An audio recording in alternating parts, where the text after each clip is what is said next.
Elle cuisine très très bien. Ah bah oui. C'est le moins qu'on puisse dire.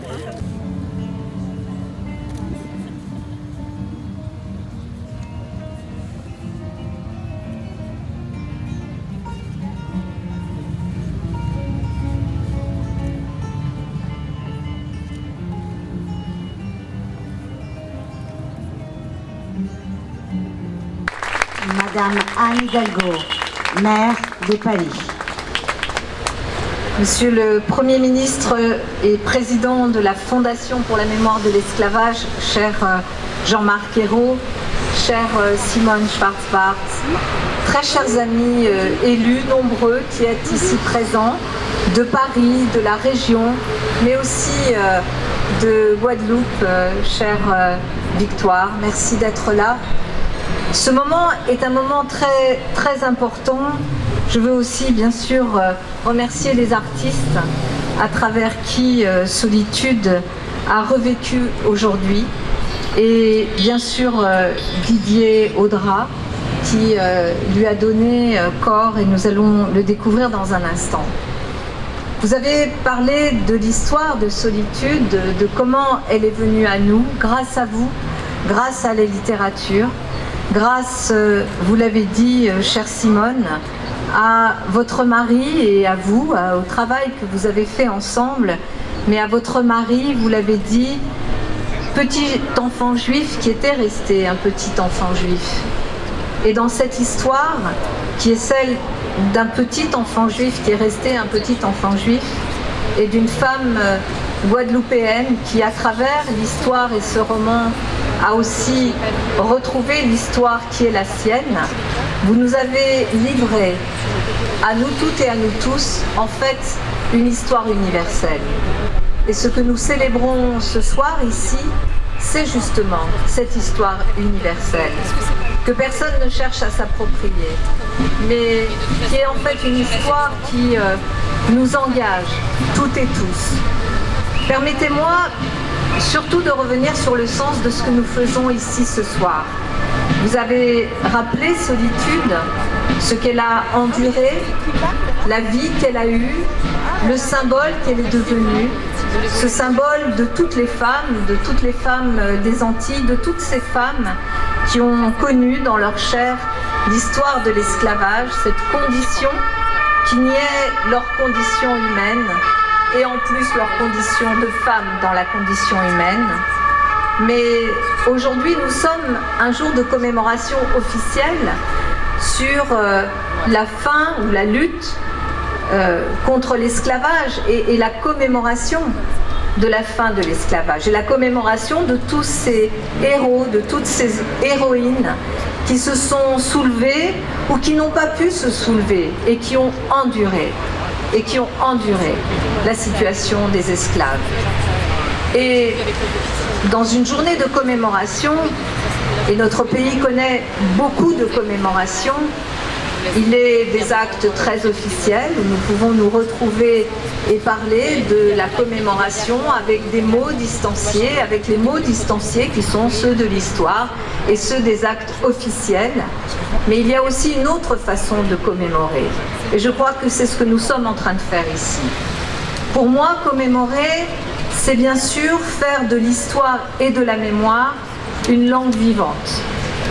Faire de cette histoire et de cette mémoire une langue que nous partageons et que nous complétons, dans laquelle nous ne retirons rien. Il y a des moments terribles de cette histoire qui nous mettent à l'épreuve, y compris dans ce que nous sommes, en tant que pays, en tant que peuple, en tant que république. Mais il ne faut rien mettre de côté. L'histoire, la mémoire s'invite aujourd'hui dans nos vies et c'est cela qu'il faut méditer. En quoi cette commémoration est utile aujourd'hui et que peut-elle, que doit-elle produire? Sinon, ça ne sert à rien de se retrouver pour commémorer. Bien sûr, pour porter le souvenir des disparus, le souvenir de ceux qui ont payé de leur vie, comme Solitude, cette épreuve terrible d'inhumanité qu'a été l'esclavage. Et c'est toujours important de se le rappeler. Mais les actes que nous posons, et je suis une femme politique, je suis maire de cette ville, les actes que nous posons doivent avoir du sens par rapport à ceux que nous voulons honorer, mais aussi par rapport à l'avenir. Et cet acte que nous posons est un acte qui honore la mort de Solitude et le symbole qu'elle représente et ce qu'elle incarne de ce qu'ont subi tous ceux qui ont subi l'esclavage. Et c'est un acte de réparation vis-à-vis des descendants de l'esclavage et des descendantes de l'esclavage, à tout le moins. Mais c'est aussi un acte que nous posons pour l'avenir. Et qu'est-ce que nous disons en portant cette statue aujourd'hui de Solitude ici, dans ce jardin qui porte déjà son nom et dans ce jardin où nous nous étions engagés? Jean-Marc Ayrault l'a rappelé, il y a quelques années, à pas simplement donner le nom de Solitude, mais lui donner aussi la possibilité d'être là à travers une statue qui représenterait ce qu'elle est, ce qu'elle a été et ce qu'elle reste pour nous. Nous nous étions engagés et nous sommes là, en fidélité, en respect de cet engagement. Parce que je pense que si on veut que l'histoire et la mémoire servent à construire l'avenir, il faut être fidèle. Fidèle d'abord aux engagements que l'on prend, de compléter cette histoire de toutes ces parties, de toutes ces zones qu'on a dit zones d'ombre. Ce ne sont pas des zones d'ombre, elles étaient réelles, bien réelles. La vie de Solitude était une vie bien réelle, comme celle des millions d'hommes et de femmes qui sont morts dans l'épreuve de l'esclavage. Donc la fidélité d'abord. Mais la fidélité, c'est aussi un message. C'est aussi un message aux générations qui viennent. Et pour moi, nos commémorations ne peuvent pas être simplement tournées vers le passé. Elles doivent être cette langue vivante que nous construisons, que vous avez permis avec votre œuvre et celle de votre mari. Cette langue vivante que vous permettez, vous les artistes, lorsque vous reprenez les textes et que vous incarnez Solitude, que vous reprenez à travers la musique et que vous reprenez bien sûr à travers la sculpture. C'est cette langue vivante que nous sommes venus parler ici aujourd'hui ensemble. Et cette langue vivante, quel est son message principal ? Eh bien que nous sommes des êtres humains et que la dignité des êtres humains, c'est une valeur universelle. D'ailleurs, c'est sans doute aussi cette épreuve de l'esclavage qui a fait que la France, notre pays et la République française s'est senti porter aussi ce message universel. Bien sûr, on n'a pas toujours réussi. Et puis, il y a eu des allers-retours, c'est clair. Mais si nous sommes là, c'est parce que nous croyons que ce message que nous portons, que porte notre République, n'est pas un message simplement pour le passé, mais il faut le rendre vivant et lui permettre d'exister et de se partager.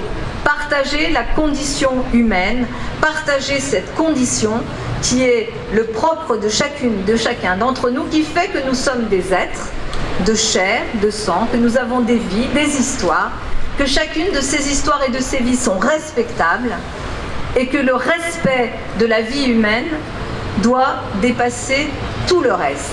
Quelles que soient les origines, le lieu de naissance, quelle que soit la couleur de la peau, les êtres que nous sommes doivent reconnaître le respect, la dignité, à égalité universelle des personnes humaines.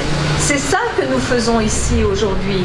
C'est un acte pour les générations qui sont là, qui vont venir des lycées environnants, qui vont découvrir cette histoire de Solitude.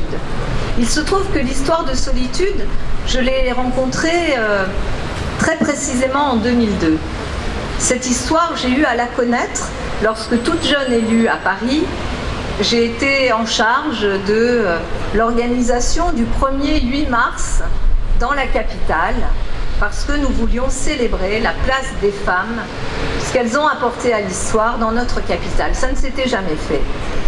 Et nous avions osé, je me souviens, Georges Pau était là aussi avec moi, nous avions osé vouloir mettre sur le devant du Panthéon des portraits de femmes pour dire qu'elles étaient aussi ces grands hommes avec un grand H qu'on oubliait souvent. Et dans ces portraits, Georges m'a fait découvrir Solitude. Et nous avons décidé de mettre parmi ces portraits de 8 femmes, de mettre le portrait de Solitude au Panthéon. Et à partir de là, l'histoire de Solitude a été une histoire que j'ai faite mienne. Et je la porte en mon cœur, mais je la porte aussi dans mon engagement depuis cette époque-là.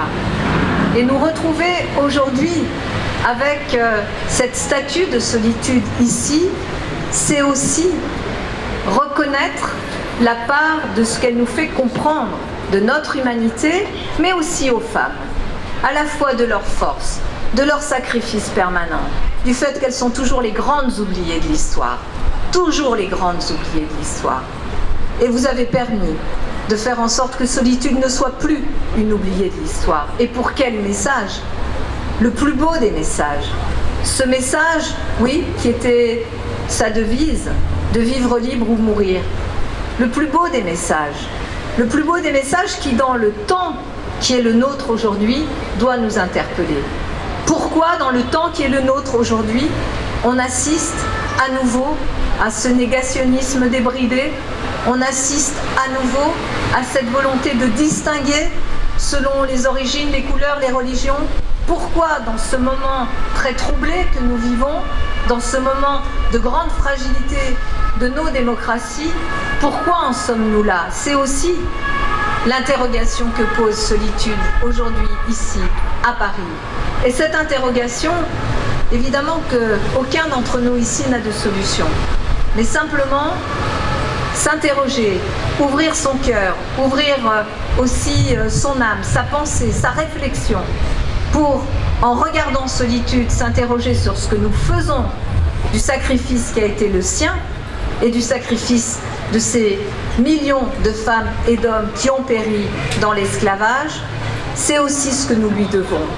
Alors cette langue vivante à laquelle je nous appelle, que je nous appelle à pratiquer pas simplement comme une langue que nous devrions apprendre pour pouvoir échanger entre nous, non, mais pour une langue qui conditionne aussi nos actes. C'est cette langue vivante que nous sommes en train de retrouver ici, et c'est le sens de ce moment si particulier de fidélité, d'engagement et de combat au service d'une femme rebelle que vous avez sortie des oubliettes de l'histoire et qui, plus jamais, ne sera une oubliée.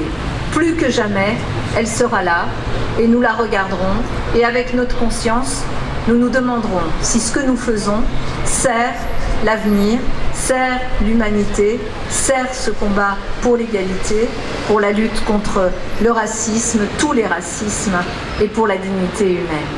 Merci à vous d'avoir permis ce moment.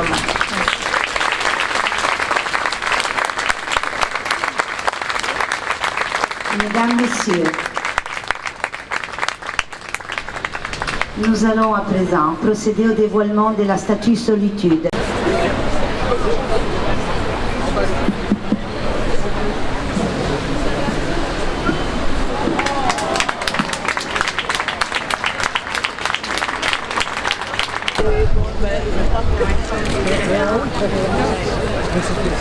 Voilà, merci à toutes et à tous. Bravo, bravo, bravo, bravo, bravo, bravo.